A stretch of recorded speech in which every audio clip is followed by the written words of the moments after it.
Follow me on a journey where no one has ever been before.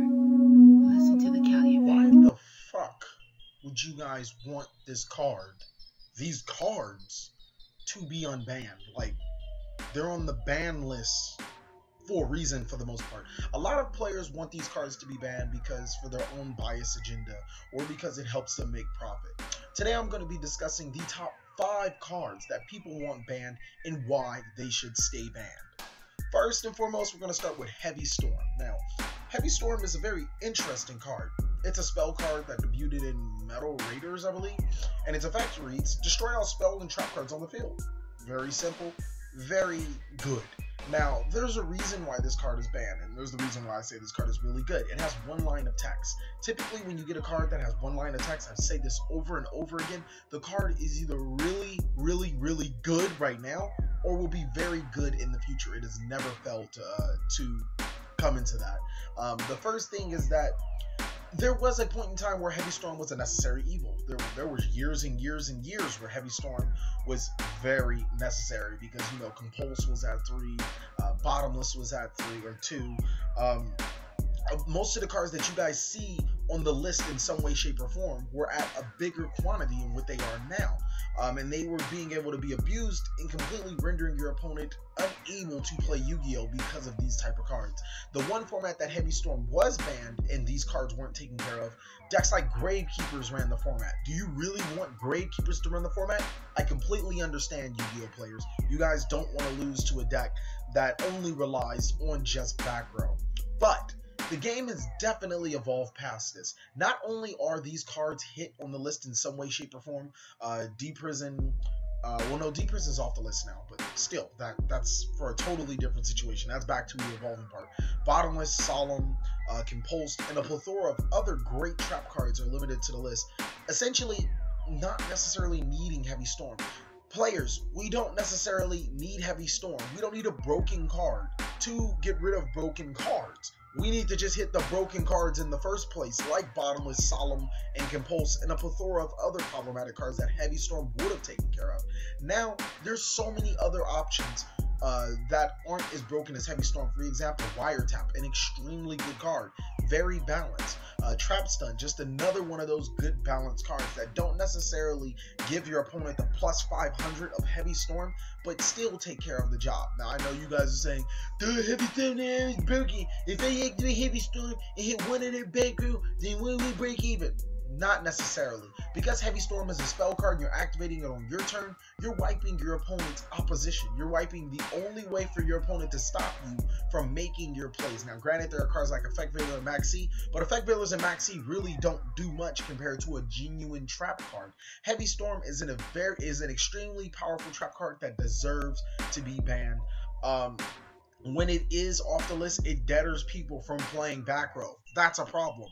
When it's deadering people from playing a huge component into the game, then we shouldn't have this type of card where people are saying, oh, I only run 6 to 8 back row because Heavy Storm is a card, as opposed to actually playing Yu-Gi-Oh! And running back row to how it was supposed to be to counter the opponent's opposition. Then Heavy Storm becomes a very problematic card and needs to go. Now, will it ever come back on the list? Yeah, it will come back, and I'll probably cry the day that it does, but until then, it does not need to be here. Next, we're going to be talking about Trishula, Dragon of the Ice Variant, and this card has so much controversy behind it, because yes, you Yu-Gi-Oh! Players are right yet again. The OCG does have Trishula. The OCG also has Cyberstein. The OCG also has Dark Strike Fighter. The OCG also has a lot of other cards like Gateway of the Six Samurai that we don't have. If you guys are, I don't know, maybe retarded or something, and not catching on to how Konami works, this is 2 different ball games we're playing. Whatever they're playing over there is not what we play over here, and that's why we have 2 completely different ban lists. It's the reason why we have Raigeki and they don't. The game is completely different from the OCG and the TCG, so do not use the argument of the OCG has this card, why can't we? Why can't we have Double Torrento and Debris Dragon at 3 and Thunder King Ryo at 2? Because we're 2 different card games. Now, Trishula is a level 9 synchro monster, water dragon, with 2700 and 2000 defense. It requires one tuner and one or more non-tuner monsters. And its effect reads, when this card is synchro summoned, you can activate the effects to remove from play up to one card from each your opponent's hand, field, and graveyard. The card in hand is chosen at random. Now, synchro summoning has becoming even more relatively easier than back when Trishula reigned supreme. That, and now that we have Glow Up Bulb, this card will only be 10 times even stronger than before. I do not like getting dropped Trishula and then recycled with Diagusto Emerald in some loop that I just thought of that will be made, and then dropped Trishula again and just have my resources decimated, because Trishula is that type of card in our format. Trishula is a really good card. Is it balanced? Maybe if they took synchros back just a notch and made it harder to make level 9, then maybe Trishula would be balanced. Or maybe if the game, or once the game does evolve past losing one card on every side of the field is not being as detrimental as losing the game, or once the loop that I'm thinking in my head that probably doesn't exist gets stopped, then maybe, yeah, Trishula could come off the list. But until then, Trishula deserves to stay exactly where he's at. He does not deserve to be off the list. He has too many great things going for him, being a water, a dragon, a level 9. Oh, I'm just drooling for that. I can see Leo, a Dragon Ruler, Aqua Spirit for Mermail Target. It's just, oh my god, that card is just drooling. You know, maybe we should let this card back off the list. Yeah. Next would be Monster Reborn. Monster Reborn is a highly controversial card, mainly because we get people saying, oh my god, Soul Charge is more broken than Monster Reborn. No, it's not. Soul Charge does not have the implications that Monster Reborn has. Soul Charge is balanced compared to Monster Reborn. Soul Charge is what Monster Reborn wants to be to get out of the ban list. That's it. Monster Reborn has no cost. It allows you to enter your battle phase, and it revives any monster from either player's board. Now, people are like, well, I can battle mass monsters with Soul Charge. Well, guess what? First of all, they can't attack. And secondly, you have to pay life points for those monsters. So there's times where more often than not, you'll use Soul Charge for 2. And you're like, okay, I'll just make this monster. Monster Reborn says, no, I'll revive any of my cards, and then I'll be able to do whatever I want to on that turn. Now, people are like, oh, well, Call It 100 Burst Rebirth do the exact same thing. Call It 100 is a trap card. Alright? And so is Burst Rebirth and all those other revival cards. Their trap cards are they're very theme specific. Call It 100 requires it to be set and to be activated with triple Mystical Space Typhoon, triple Lila, and triple of a whole bunch of other back row destruction and back row disruption type cards. So you can't compare Call It 100 to Monster Reborn. You can't compare Burst Rebirth to Monster Reborn. Just like how you can't compare Soul Charge to Monster Reborn. Monster Reborn is the second most broken revival card in the game. The first being Premature Burial, and it's banned as well. So people, get over it. Monster Reborn is not more broken than Soul Charge. Its implications are way heavier. It allows you to special summon monsters and then continue on with your battle phase, which is huge because, you know, the battle phase is where you win the game. So, yeah. And Monster Reborn is just that card. Why would I want to Soul Charge and win next turn when I can Monster Reborn and win now? That's it. And that's the perfect reason why Monster Reborn is banned.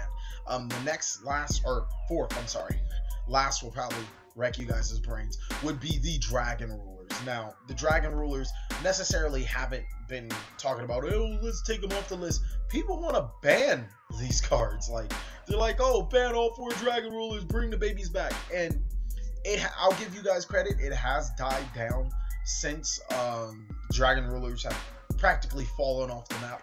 But I'm going to push for Dragon Rulers to be able to come off the list completely one day. Dragon Rulers, first and foremost, are not ban-worthy in any way, shape, or form. They were once very ill-designed cards, but they were only ill-designed because in the game that we played before is completely different from what we played now. The game has evolved a lot past just summoning Draco Sacker, summoning Big Eye, and taking the opponent's monsters. We have decks that either A, gain advantage from losing cards, or B, prevent the opponent from special summoning, or C, just do whatever fuck they want. I'm just gonna plus and add access to all my Ring 4 monsters, which have a pretty strong outing to your ruler cards. Now, I'm not saying Dragon Rulers deserve to be off the list right now, but I'm saying there's gonna be a point in time where Dragon Rulers won't be a thing. They won't be a threat in any way, shape, or form. And all of the rulers and all of the babies will be able to come off the list. This has only been proven by certain cards like Blackluster Soldier, Chaos Sorcerer, or just updated ban list that just brought Raigeki off the ban list. I mean, if Raigeki can come off the ban list, then anything can come off the ban list. Dragon Rulers will soon be able to come off the ban list. And just like the other three cards I mentioned before, yes, they might soon be able to come off the ban list in due time, but not right now. It's just not the place and time for it right now. The game is not that much forward into its evolution, but be on the lookout. It will be that good. It will be that far into the game. The last thing I want to talk about the rulers is that Big Eye and Draco Sack have lost quite a significant amount of power. Don't get us wrong, Draco Sack and Big Eye are still really good cards, but if you compare Draco Sack and Big Eye to then and then till now, there are so many more outs to it that have easy access for every deck. For example, Castell. Castell was a very easy out to Draco Sack, as opposed to back then where if I summoned Draco Sack, the only genuine out was Big Eye. So yeah, and Big Eye it's a great card, but more often than not, now the stuff that you're snatching with Big Eye does not benefit you in any way, shape, or form. I'm sorry, I don't want to take same said Castell and then just have a rank 4 2000 attack monster on the field. It doesn't help me at much. So these cards are definitely losing some power, and unless Konami does make another exuberantly broken rank 7 monster, then yeah, I can see Dragon Rulers coming back at some given time. Now, the last card, can I get a drum roll? No? You don't want to give me a drum roll? Fuck you then. We're going to be talking about Elemental Hero Stratos. Yes, free my nigga Stratos. No, keep that nigga in jail. Why has Stratos kept in jail? I don't know. He's only raped and pillaged 7 villages, raped women, destroyed whole courthouses, and, you know, broke out of prison twice, and killed 5 children. You know, he's the only reason why we have a war on terror. So yeah, we're gonna keep Stratos banned for that exact reason. Do not free my nigga Stratos. Now, a lot of people like to argue that Stratos is the exact same thing as Deneb, and is the exact same thing as Battery Man Limbo. Shout out to I forgot your name. Shout out to you. You know who I'm talking about. You know who you are. That actually pointed that out, like, hey, they're the same thing as Battery Man Limbo, and in that sense it is. Stratos only searches an elemental hero monster, just like Deneb would only search and a Satellarknight monster, and Battery Man 9-Volt would only search a Battery Man monster. But we have to look at what we're searching. All right, Deneb only has one true genuine target, okay, and that being Altair. The other ones are mediocre. Battery Man 9-Volt has monsters that don't work on their own as well. Stratos has 20 plus targets, and from those 20 plus targets, I did not count OCG. I think 15 of them are very relevant. If whether you're going even with the Elemental Hero normal monsters for the Hero Gate FTK, or if you're going for the Stratos element, I'm sorry, or if you're going for the Bubble Beat element, or if you're going for the Alias element, or even if you're fucking playing Destiny Heroes. I didn't even count Evil Heroes. I just put Elemental Heroes and Destiny Heroes. I don't even think I even counted Destiny Heroes. I just put Elemental Heroes, and I said, okay, there's 20 plus of them, and at least 15 are very searchable and really good in a certain set deck. That is amazing. And you put that on top, there's 9 ways to bring Stratos out. You have 3 E-Call, 3 Rhoda, 3 A Hero Lives. 9 ways to bring out a card to search out 15 plus other cards, and then 4 ways to bring it back. Your 1 Soul Charge and 3 Call It 100.